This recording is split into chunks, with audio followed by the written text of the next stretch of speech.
Assalamualaikum warahmatullahi wabarakatuh. Selamat berjumpa kembali ya para pejuang cuan dan pejuang Sanggutors.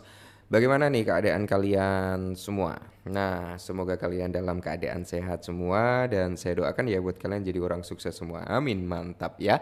Oke kawan-kawan ya, tetap secangkir kopi harus selalu ada buat menemani kesempatan kali ini, brother. Dimana kalau kita lihat kali ini ya, saat video ini dibuat bro ya, dari market cap itu miris banget ya. Market cap di area 3,23 triliun dolar.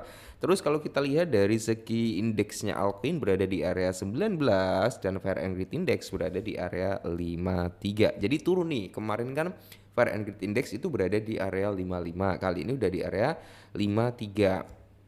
Sedangkan kemarin dari indeksnya altcoin itu masih di atas 20 ya, 25 atau 2 berapa gitu, aku agak lupa. Intinya masih di atas 20, kali ini turun ya.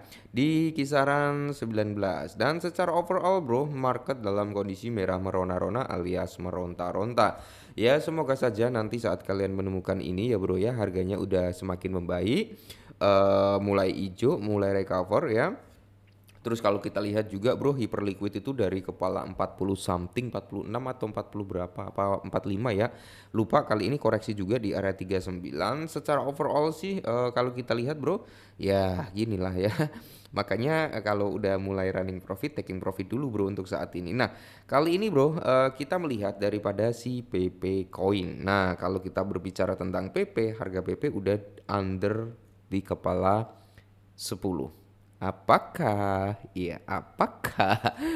nanti akan menjadi titik apa ya, bisa dikatakan serok kita yang kena? Semoga saja serok kita kena semua bro. Habis itu recover lagi, mantap jiwa ya.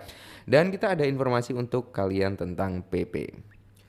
Nah, jadi di sini bro, PP Coin bertahan di tengah lonjakan net flow wealth. Oke ya bro ya. Kalau kita lihat tampaknya apa ya, PP itu tampaknya telah menemukan titik kestabilannya di kepala 11. Tapi kan kali ini dia udah koreksi juga bro sampai di kepala 10 ya kan. Nah, pergerakan harga yang stabil ini mungkin mengikuti kenaikan 54% dalam aliran dana dari paus. Meskipun kalau kita lihat ya bro, untuk saat ini kan PP cenderung mengalami koreksi harga. Cuman ini biasanya dimanfaatkan oleh para whales untuk aksi akumulasi, biasanya seperti itu. Nah, harga PP Coin itu stabil ya setelah aliran dana whales meningkat. Nah, jadi whales itu meningkat, Bro. Nah, pada tanggal 16 Juni bro ya, 16 Juni ya berarti 2 hari yang lalu gitu kan, token ini sempat diperdagangkan pada harga kepala 11,5 dengan kenaikan 3% dalam 24 jam. Nah, mengikuti tren naik yang mencerminkan pemilihan atau pemulihan ya di pasar secara lebih luas.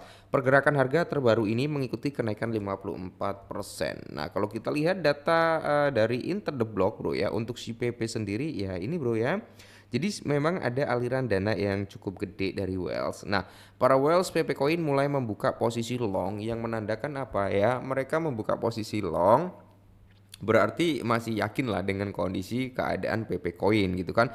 Meskipun PP saat ini dalam kondisi yang kurang bagus juga, tapi ya secara overall bro, untuk jangka panjangnya masih oke sih kalau saya bro di PP ya, masih optimis lah kalau PP itu mungkin di tahun ini bisa mencapai di ranah harga 0,5 sampai 1 rupiah ya. Semoga saja bisa ke area situ. Cuman ya itu tadi bro, saya sering mengingatkan buat teman-teman semua, jangan mudah terbawa FOMO. Misal saya bilang nih, wah bisa 1 rupiah nih tahun ini, jangan jangan langsung percaya juga bro.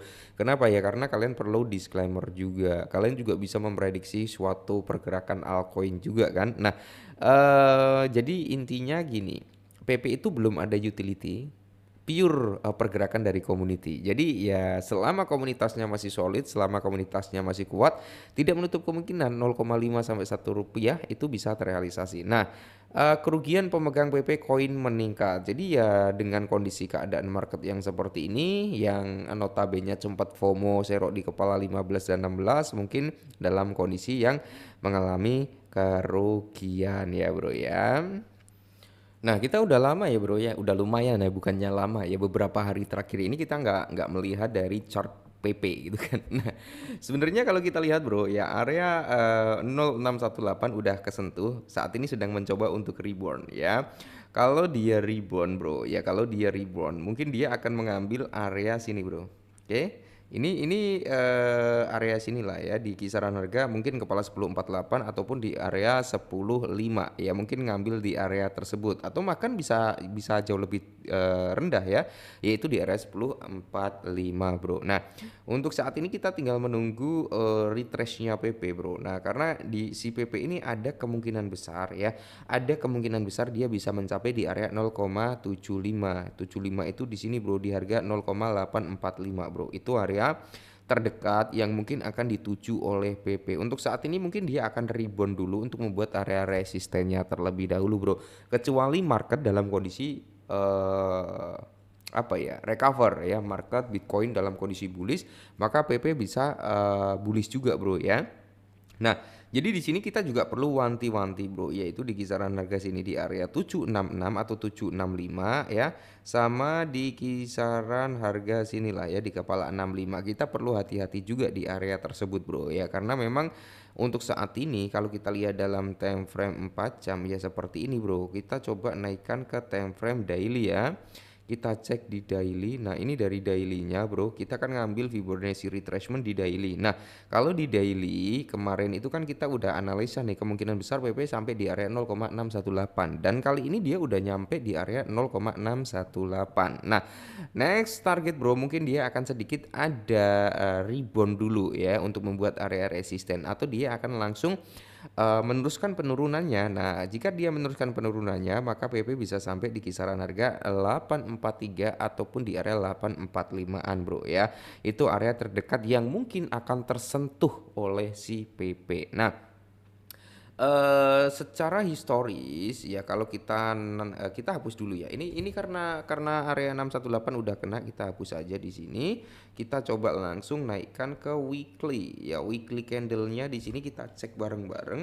Nah, ini yang perlu kita khawatirkan, bro. Yang perlu kita khawatirkan kan di weekly itu ada yang namanya pola head and shoulders ya.